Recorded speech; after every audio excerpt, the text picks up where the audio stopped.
this video, I'll be looking into the term toxic femininity and why it is very real and some of the characteristics that make someone toxic. So what is toxic femininity? Toxic femininity is the toxic behaviors associated with femininity. Technically, all behaviors we consider toxic are feminine, but in this, that is a topic for another video. What traits or behaviors do we consider toxic? Number one for me is manipulativeness. Being manipulative and deceptive are at the core of toxic behavior. Manipulativeness poisons others' way of thinking about you or some of themselves, which is at the root of cause of toxicity.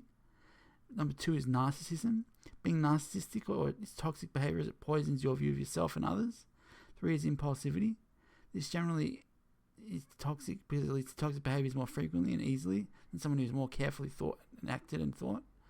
Four is neuroticism. Being neurotic or emotionally unstable leads to toxicity. Number five is gaining pleasure from undermining others. This is at the core of all toxicity and why people who like undermining others are going to be by definition toxic.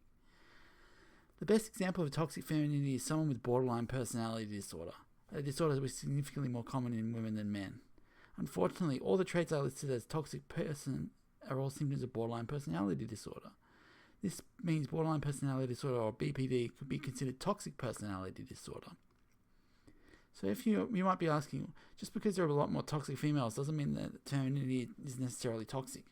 Not only is that wrong, as females are more toxic on average, I'll argue that the bad side of femininity is the toxic side.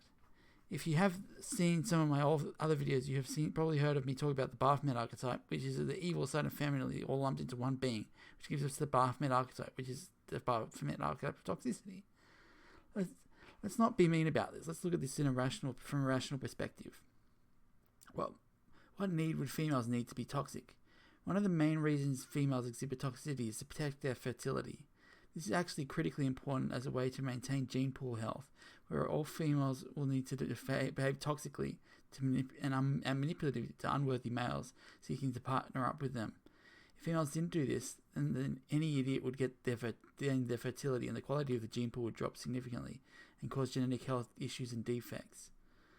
The other main reason why females behave in toxic ways is it's their way to fight without using violence. Females compete without using violence in human hierarchy, so instead they use underhanded methods that include undermining others and deception to gain rank. In conclusion, toxic femininity is part of our everyday lives as females are inherently toxic.